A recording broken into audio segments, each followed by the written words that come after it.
Bonjour à tous, j'espère que vous allez bien. On se retrouve aujourd'hui pour un nouvel update lecture. Alors aujourd'hui je teste une autre manière d'enregistrer le son parce que tout simplement je n'ai plus de piles. Voilà, et surtout j'essaye avec mon autre micro pour avoir un son peut-être un petit peu meilleur. Donc vous m'excuserez si ce n'est pas une réussite. Aujourd'hui on va commencer par un petit book haul des familles qui va regrouper on va dire mes lectures du mois de juillet. Je vais avoir assez peu de lectures à vous présenter. J'ai eu on va dire un ou deux services presse et j'ai ralenti un petit peu les achats notamment parce que j'ai pas eu l'occasion d'aller en salon vu que les salons ont un petit peu ralenti pour ma part et surtout j'ai pas eu l'occasion d'aller en librairie et que je sais que la rentrée littéraire donc qui va être début août jusqu'à je pense octobre-novembre pour l'imaginaire va être assez longue et assez riche en services presse. Il y a plein de choses qui sortent en août, ce qui fait que je me suis dit on va calmer le jeu. Quand j'ai vu en fait ma petite pile de livres, pour certains c'est beaucoup, pour Booktube c'est peu, je me suis dit j'ai que ça à présenter. En même temps j'ai pas envie de rentrer dans ce processus de me dire que pas vous faire un book haul ce mois-ci parce que j'ai pas assez de lecture à vous présenter. Sincèrement, même si j'avais que 3 livres à vous présenter, je vous en ferai un quand même parce que je veux pas être dans la démarche de surconsommation, je veux pas être dans la démarche du toujours plus. Moi c'est un truc que j'ai un peu de mal sur YouTube de voir des book hauls à 50 ou à 60 livres qui sont jamais lus, chacun fait ce qu'il veut, mais c'est pas ma façon de consommer le livre et voilà, c'était simplement pour vous prévenir sur le sujet. Je voulais simplement vous rappeler donc les petites dates de septembre pour les dédicaces, mais surtout pour vous rappeler la sortie de La Forêt aux fleurs d'or qui sort le 16 août. Faut savoir que je vais le recevoir moi en physique mercredi au moment où je filme la vidéo, donc dans 2 jours, et j'ai extrêmement hâte et extrêmement peur en même temps, c'est toujours stressant les sorties.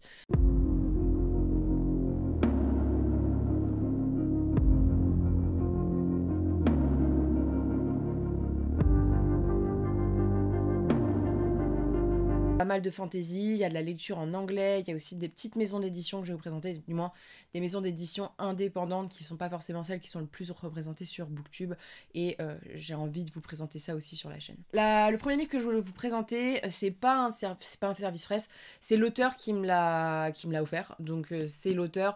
Alors c'est un truc qu'on me propose de plus en plus en salon, alors j'accepte parce que je vais jamais refuser à un auteur de prendre son livre, voilà, quand c'est en physique et ce genre de choses, mais je préviens toujours que je ferai des chroniques sur le sujet et que je vais pas être plus gentille parce que c'est un cadeau, voilà, parce que je traite les services presse comme ça aussi, je vais pas être plus gentille parce que c'est un service presse, et voilà, je vous préviens parce que il y a des auteurs, je l'ai déjà vu sur ma chaîne ou d'autres chaînes, qui parfois peuvent prendre un petit peu mal le fait qu'on critique leurs ouvrages, donc voilà.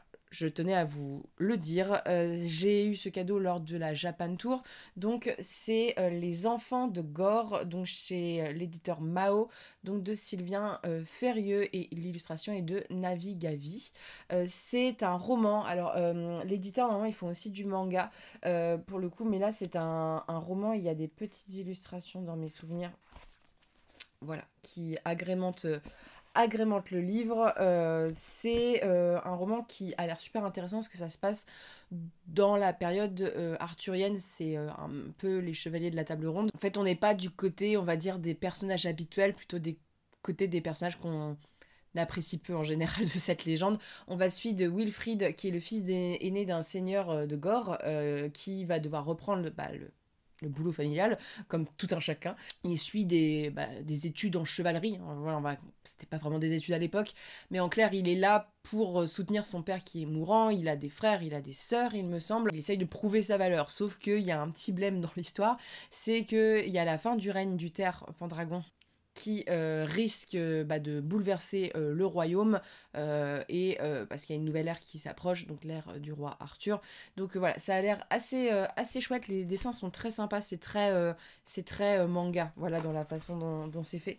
Mais j'ai hâte de découvrir cette saga. Il y a, il me semble, 5 tomes, et l'auteur m'a vendu le livre en m'expliquant que même si c'est de la fiction, c'est pas mal documenté. Donc j'ai hâte de voir ça, et puis moi pas besoin de me motiver 20 ans pour que je lise un livre sur la légende arthurienne. Et là, en plus, avec un parti pris assez sympa, parce qu'a priori, on ne suit pas forcément les personnages les plus sympathiques, du moins, on est dans un point de vue un peu original.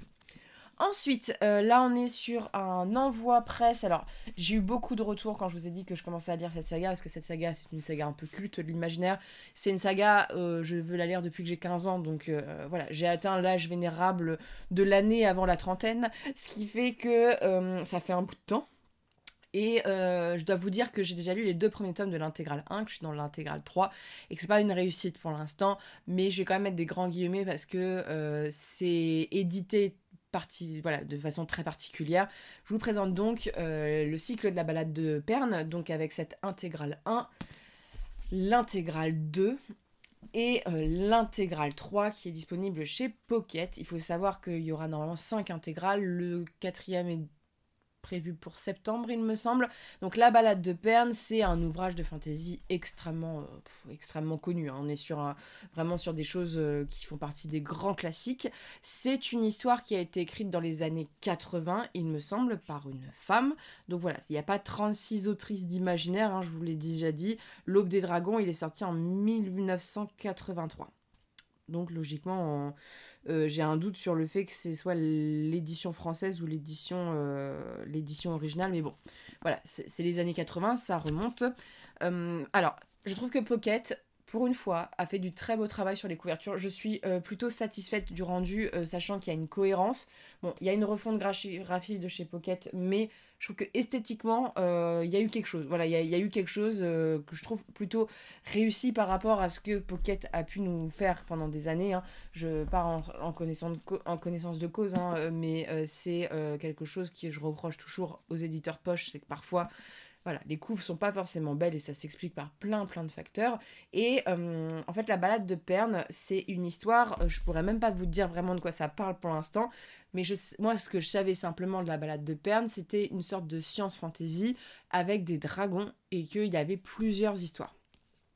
Le petit problème de nos éditions en France, c'est que au lieu de publier dans l'ordre de parution, ce qui paraît un peu plus logique, ou dans un ordre chronologique au niveau de l'histoire, le choix de l'ordre des livres est très particulier. Il y a plein de libraires qui m'ont dit qu'il ne faut pas vraiment les lire dans l'ordre qu'on choisit Pocket parce que ça donne vraiment pas envie de continuer la série parce que c'est pas du tout les meilleurs qui sont en premier et que ça peut être difficile d'approche. Et je me suis donc renseignée pour les lire dans l'ordre de parution parce que c'est ce que je préfère faire en général. Pas forcément les ordres chronologiques mais l'ordre de parution parce que j'aime bien lire comment les lecteurs l'ont découvert à la base. Le problème, c'est que les premiers tomes qui sont parus, a priori, sont disponibles dans les intégrales 4 et 5, donc dans les dernières intégrales. Donc, j'ai pas pu attendre. Voilà, parce que les services presse, il faut rendre quand même rapidement des chroniques et surtout, je voulais pas prendre du retard. Donc, je les lis dans cet ordre de parution qui, à mon sens, est pas vraiment bonne parce que donc voilà, vous voyez mon petit ticket de métro pour aller à Bramstein que j'ai mis dans mon livre. Mais j'ai bientôt fini cette intégrale, il m'en reste 200 pages. Et je suis très décontenancée par ma lecture. Je dirais pas que c'est mauvais, mais c'est très perturbant parce que c'est pas du tout ce à quoi je pensais. Et surtout, je suis très perplexe. C'est-à-dire que le premier tome, L'Aube des Dragons, c'est l'arrivée de... Alors, c'est pas des spationautes, mais d'une navette d'humains sur Perne, qui est une planète qui est vouée à être habitée par les hommes. Et sur place, ils vont faire la rencontre et créer des dragons et d'autres créatures. Bref, ils colonisent la planète sans vouloir polluer. Ce qui est assez chouette, c'est de voir comment le livre est très conscient des problèmes écologiques de l'époque. Voilà, c'est assez... Tu vois, c'est de la science, mais que c'est de la science qui aujourd'hui est totalement réaliste parce que c'est ce qui se passe. Voilà, il y a des moments, c'est vraiment ce qui se passe avec des métiers qui sont... beaucoup plus important aujourd'hui. Et donc tu suis ces personnages dans la colonisation de la planète avec un peu de dragon. Le premier tome, ça allait encore, mais c'est vraiment de la science-fiction. Et c'est genre moi, Perne, j'avais plus, et on me l'avait plus vendu comme quelque chose de fantasy dans cette base-ci. Hein. Voilà, on est sur des dragons, en général, on s'attend pas forcément à avoir beaucoup de SF. Donc le premier tome a été plutôt particulier, mais pas trop mauvais, tu vois, j'accrochais à l'univers en me disant que c'était pas les meilleurs, voilà, on m'avait prévenu. Et le deuxième, les gars, il m'a totalement perdu. C'est-à-dire que le deuxième, ça s'appelle Les Dauphins de Perne. Et j'avais l'impression d'avoir un récit sur SeaWorld. Genre, là, en plus, l'autrice, en fait, elle explique qu'elle a été faire un stage avec les dauphins. Et en fait, c'est, le compte-rendu de son stage sur un jeune homme qui va aller monter des dauphins, du moins qui va aller dans l'eau pour créer des colonies de dauphins. Parce qu'il faut savoir que les dauphins ont subi modifications pour communiquer avec les humains et tout. Et je suis en mode, mais ils sont où les dragons, là, les gars? Elle est où la fantaisie? En fait, t'avais pas l'impression qu'il y avait vraiment un monde de fantasy. J'étais vraiment déçue de ce deuxième tome. Et puis moi, les dauphins, j'ai passé l'âge, en fait. T'aimes les dauphins quand t'as 12 ans. Fait un moment, faut tourner la page, quoi. Et j'ai été un peu décontenancée. Et l'œil du dragon, pareil, sympa, mais... donc là, c'est plus, on est plus sur le suivi, on va dire, de la naissance de Dragon avec ces chevaliers dragons qu'on suit. Mais en fait, les textes ne se suivent absolument pas. Chronologiquement parlant, t'es un peu perdu sur où t'es. Donc, c'est un peu particulier. Alors, je pense que l'univers va se développer et je sais qu'il faut que j'accroche au moins au deuxième intégral pour vraiment être dedans. Mais c'est vrai que c'est assez perturbant parce que on t'explique les concepts de fort, les concepts... Et en fait, t'as plein de choses, on te parle de bataille, mais tu sais qu'en fait, tu les as pas encore lus ou que tu sais pas à quoi ça se réfère. Donc c'est un peu particulier. Je sais pas ce que vous en pensez. Je sais qu'il y a des gens qui ont lu cette saga. Si vous avez un ordre de lecture à conseiller aux lecteurs qui voudraient peut-être attendre que tous les intégrales sortent pour s'y mettre, ou si vous avez des conseils de tel ou tel texte, voilà, de jusqu'où il faut accrocher pour être dedans. Mais c'est vrai que c'est pas du tout ce à quoi je m'attendais. Je m'attendais vraiment à quelque chose de fantasy. Et tu vois, j'ai fait des tests, hein, j'ai montré des couvertures à des gens qui lisent ou non de la fantasy et tout le monde me dit mais en fait là on a l'impression que c'est un Eragon pour les adultes en fait. Et c'est pas du tout le cas pour l'instant. On parle pas vraiment de dragons et c'est plutôt SF à mon sens que plutôt fantasy. Et je pensais que ça serait plus des récits, on suivrait les personnages, pas vraiment les mêmes personnages, avec une vraie histoire complète, voilà, comme une saga. Là, c'est plus des tomes indépendants où en fait tu t'accroches pas vraiment au personnage et assez plat en termes. Alors autant l'univers me plaît, les histoires moyens et je suis assez peu attachée au personnage pour l'instant. Donc je dis pas que j'aime pas, je dis pas que j'adore, je suis en mode je sais pas. Voilà, je suis un peu perdue et en même temps, bon là je vais finir l'intégrale, mais je pense que je vais lire, je voulais vraiment les lire à la suite, ça me dérange pas, mais là je vais me dire que je vais lire quand même des livres entre deux parce que je sais pas trop quoi en penser en fait. Mais je pense qu'aussi c'est une série que j'attendais énormément de choses, j'attendais un vrai univers de fantasy développé avec plein de quêtes, voilà, avec des dragons et tout, et c'est pas du tout ce que j'ai quoi. Et à tous les coups c'est pas du tout ce que je vais trouver. Ensuite, je vais vous présenter ce que j'ai acheté. J'ai acheté quelques petits livres. Le premier que je voulais vous présenter, alors celui-ci je voulais le lire depuis très très longtemps. Ça a été un livre que j'ai acheté un peu sur l'occasion parce que je pensais pas le lire tout de suite et parce que je l'avais pas acheté et que ça me serait jamais venu à l'idée de l'acheter forcément en librairie parce que je voulais le lire en anglais si c'était possible, mais j'ai eu la chance de me rendre à la Shakespeare and Company à Paris parce que la lecture en anglais est devenue un luxe. Voilà, je suis un peu dégoûtée que mon dernier voyage en Angleterre, j'ai pas prévu un budget plus grand pour les livres et une valise en fait, parce que j'aime bien lire en anglais et que là sincèrement les prix, je sais qu'il y a le Brexit et qu'il y a les taxes, mais ça ne vaut absolument plus le coup de lire en anglais, hein, sincèrement. Là je vais vous parler du prix du bouquin.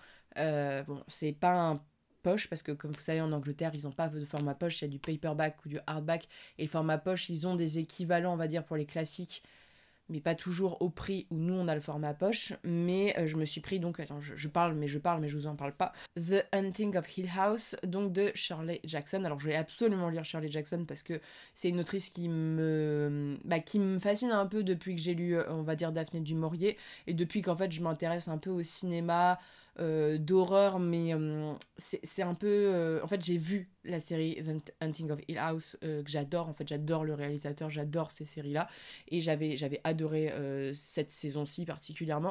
Donc, j'avais envie de me donner une envie, en fait, de découvrir ce texte. Tu vois, ils disent que ça a été applaudi comme l'un des plus grandes histoires de fantômes du XXe siècle, qui a eu 2 adaptations en film. Et c'est une étude de comment la peur peut devenir notre pire ennemi, quoi.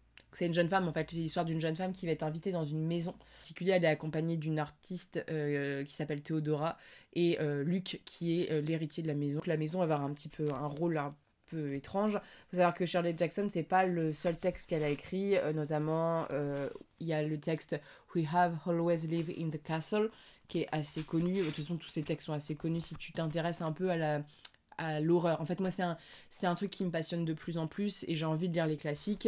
Il y a Just Sandial, Just Another Day et il me semblait qu'il y en avait un autre, est-ce que je l'ai loupé?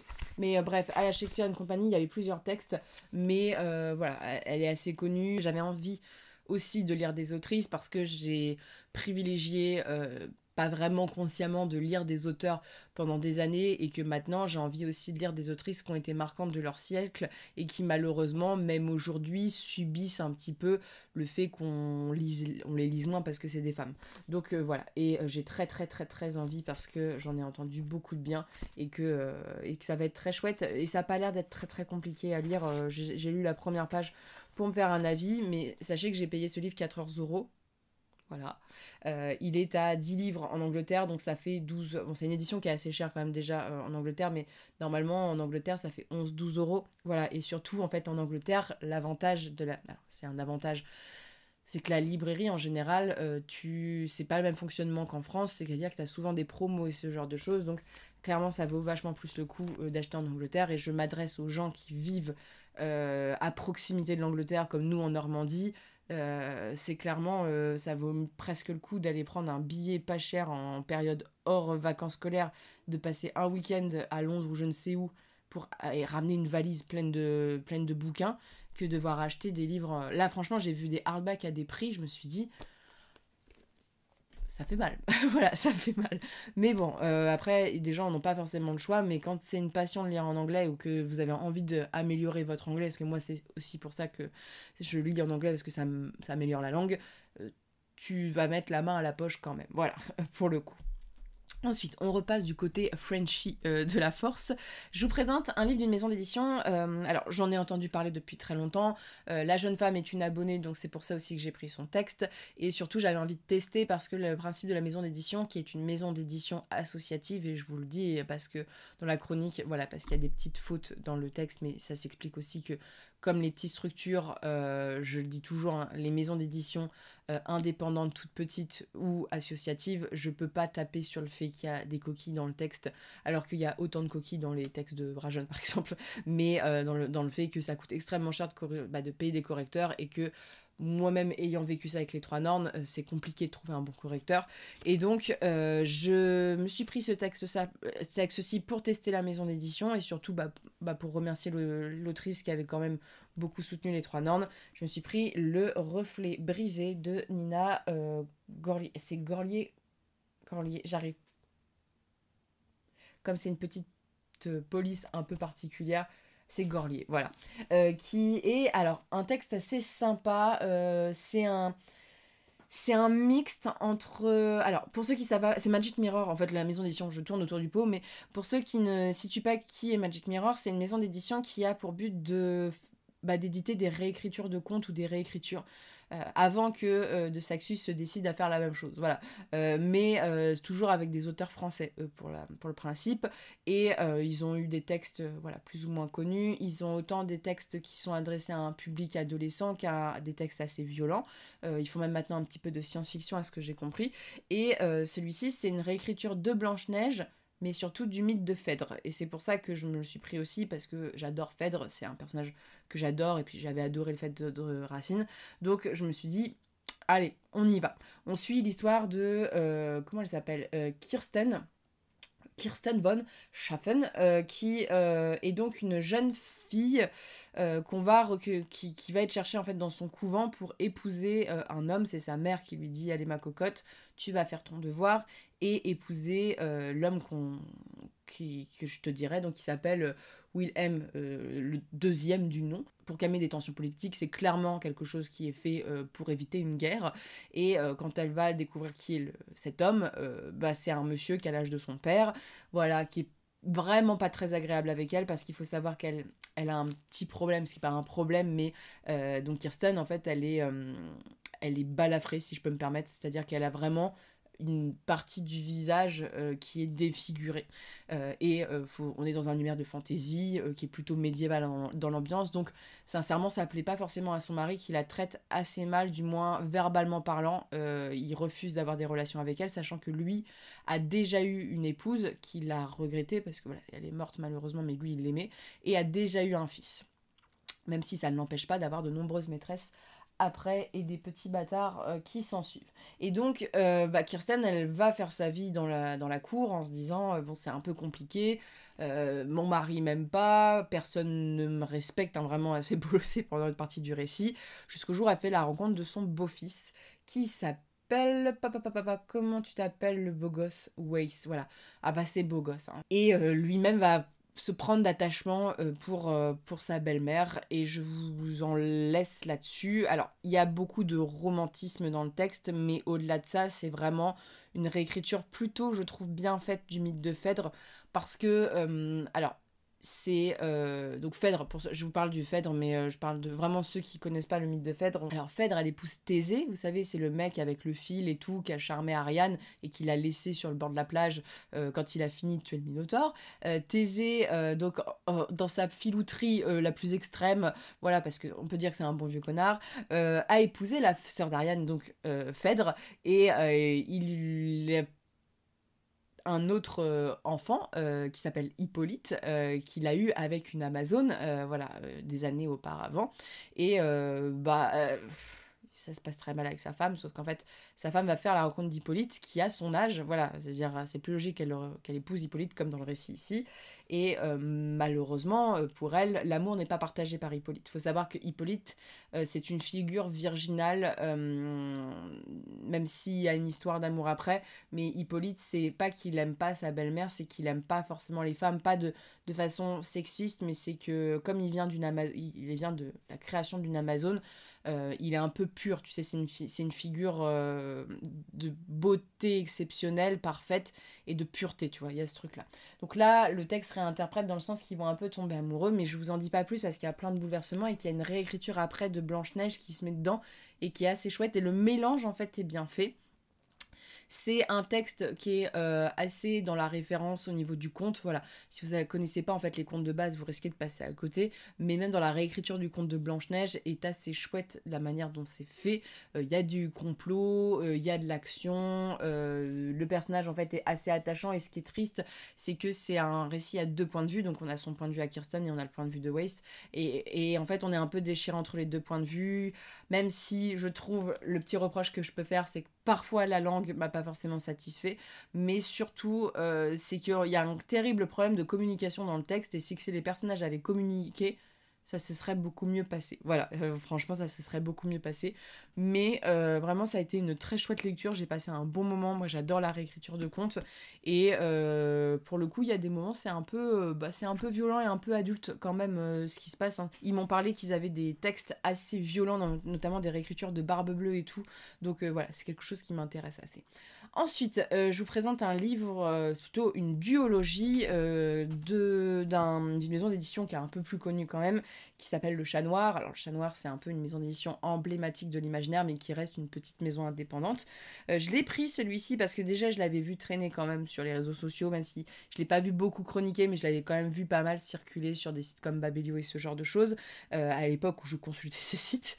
Et je l'ai pris parce que c'est de la fantasy coréenne, si je me trompe pas, parce que ça fait un petit mois que je l'ai lu, et qu'ils faisaient une petite promo sur les deux, donc je les ai pris. Donc c'est Sous les sabots de Dieu, le tome 1, et le tome 2 de Céline Chevet. Alors, Sous les sabots de Dieu, moi j'ai beaucoup aimé ma lecture.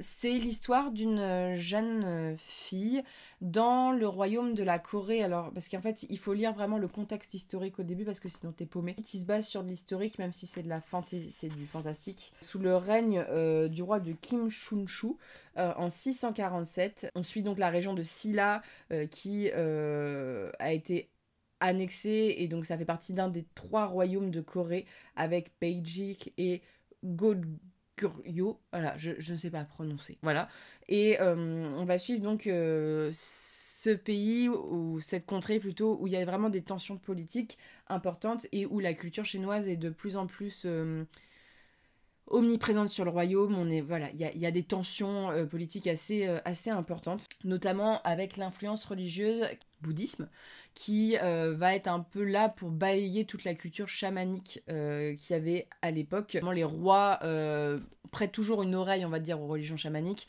mais il y a le bouddhisme qui est là et qui leur prête aussi une oreille un peu importante, donc on est dans ce moment-là. Hanoï, en fait, elle est un peu particulière parce qu'elle a déjà une sœur jumelle qui est un peu plus jeune qu'elle.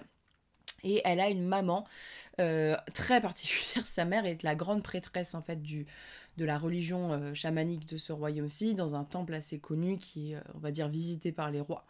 Et elle n'aurait pas dû avoir d'enfant, parce que normalement elle doit prêter allégeance à une sorte de virginité.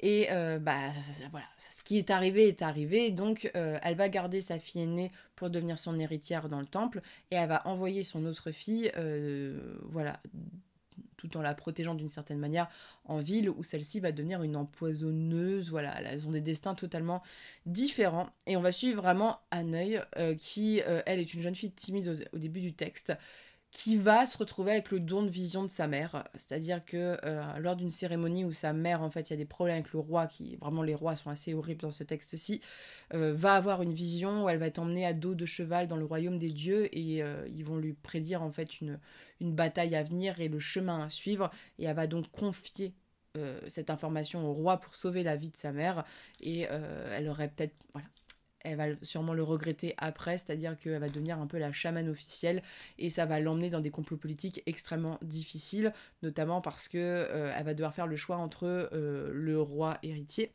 et un des bâtards du roi en place qui veut prendre la couronne. Et vraiment, c'est un livre qui va s'étaler sur vraiment la vie de Haneuil, de son début jusqu'à sa fin, avec des choses horribles, des bouleversements, on s'attend pas vraiment.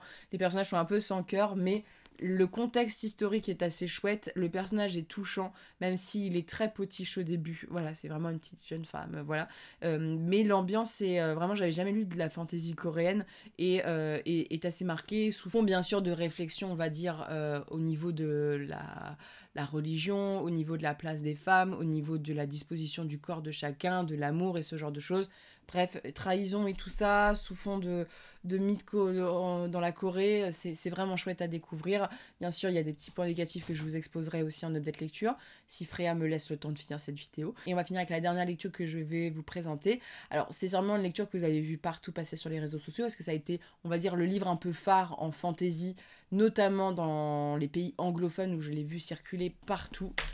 C'est Légende et Laté, donc de Travis Baldree, donc aux éditions Inis Éditions.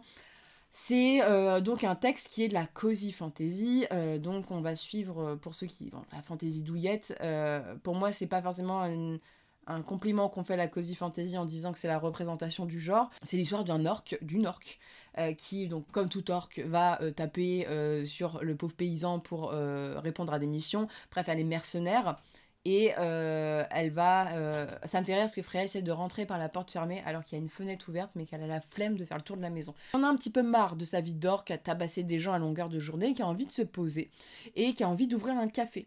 Et donc tout l'argent qu'elle a mobilisé pendant des années, on va dire, à taper sur les autres, elle va l'investir dans la création d'une société. Une société donc qui sera un café, ça n'existe pas encore dans la ville qu'elle a sélectionnée.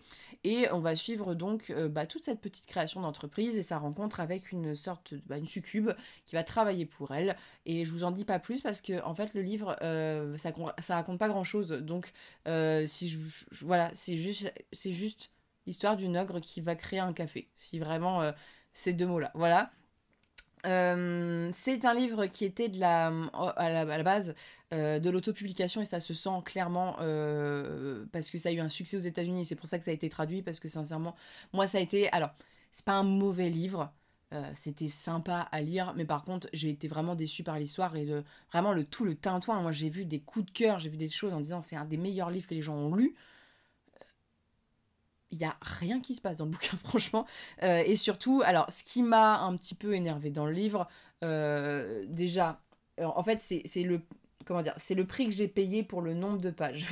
Alors, c'est pas que je fais mon rat en ce moment, mais un peu quand même. C'est-à-dire que j'en ai un peu marre de certains éditeurs qui décident de nous faire payer des prix astronomiques pour des livres où ça aurait pu être beaucoup moins cher, et j'ai l'impression de me faire arnaquer. Tu vois, vraiment là, le bouquin, je l'ai payé 20 balles. Alors, vous disiez, c'est pas cher, 20 balles. Est-ce que vous avez vu la mise en page du bouquin? J'ai l'impression d'avoir une mise en... Mais sincèrement, ce genre de mise en page, je vois ça dans les livres de la rentrée littéraire chez les éditeurs qui publient des livres type Agnès Martin-Lugan, ce genre de choses, où même mes proches, je leur dis, mais attendez, la sortie poche, vous vous faites arnaquer, sincèrement parlant. Et sincèrement, ce livre, attendez qu'il sorte en poche, hein. En grand format, il coûte super cher. Le bouquin, il fait 320 pages. J'ai dû, sincèrement, avec mon rythme de lecture, j'ai mis 1 heure à 1 heure et demie à lire le bouquin. J'ai payé 20 euros. Autant aller voir un film à ce prix-là, tu vois. Et surtout, j'ai été décontenancée par le... Alors là, je vous dis les points négatifs, mais ça m'a vraiment énervée sur le coup.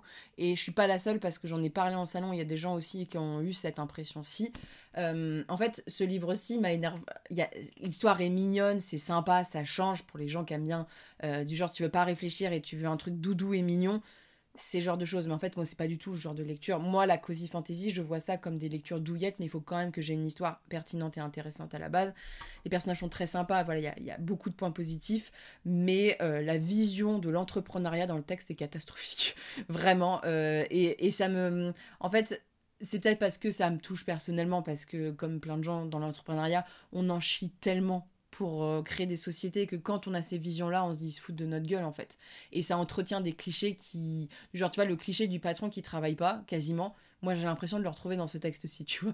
Et ça m'a... Voilà, ça m'a un peu énervé là-dessus, mais c'est clairement le genre de texte que ça se passerait dans un livre de fantasy ou pas dans un livre de fantasy, ça ne change rien vu que l'histoire raconte juste l'histoire d'une nana qui ouvre un café. Donc voilà, sincèrement, si vous voulez dépenser votre argent et que vous faites attention au temps de lecture, parce que je sais que c'est quelque chose qui est de plus en plus important pour les lecteurs, parce que les livres sont de plus en plus chers, attendez qu'ils sortent en poche, parce que sincèrement, déjà le livre est pas ouf selon moi, et loin, c'est un livre qui a une hype énorme, et qui est assez décevant en fait quand t'as une hype derrière. Mais surtout le nombre de pages, les gars, c'est bon. Je vous l'ai dit, je ferai attention maintenant dans certains, quand ça me viendra en tête, de vous dire qu'il y a des livres parfois que je trouve assez chers au niveau du format, du papier. C'est même pas imprimé en France, donc ça n'a même pas un coût parce que ça soutient la production française. Donc voilà, je peux être sévère sur ce livre-ci, mais en fait pour moi c'est la représentation même de parfois du foutage de gueule, et en fait les gens ne s'en rendent pas compte, et ça arrive tellement. Alors en fantasy c'est pas forcément le cas, mais je trouve que dans les rentrées littéraires de littérature, on va dire plutôt littérature blanche, parfois on se fout vraiment de notre gueule pour le prix du livre et où il est imprimé, la qualité du papier, voilà. Même là tu vois, ma couverture est déjà abîmée, ce genre de choses, alors que j'ai pas fait de catch avec le livre a priori. Voilà. Donc voilà, je suis énervée à la fin du book haul, je sais pas pourquoi. Mais pour le coup, c'est toutes les petites lectures que j'ai à vous présenter. N'hésitez pas à me dire ce que vous avez acheté au mois de juillet, ce que vous êtes en train de lire en ce moment, si vous avez des petits conseils de lecture. N'hésitez pas à me rassurer sur la balade de Perne, s'il vous plaît, parce que là je suis un peu décontenancée, parce que je m'attendais à aimer, et pour l'instant c'est vraiment... je suis neutre, voilà, mais je pense que c'est peut-être parce que c'est pas les bons textes par lesquels commencer. Et sur ce, je vous souhaite de très bonnes lectures et une très bonne journée.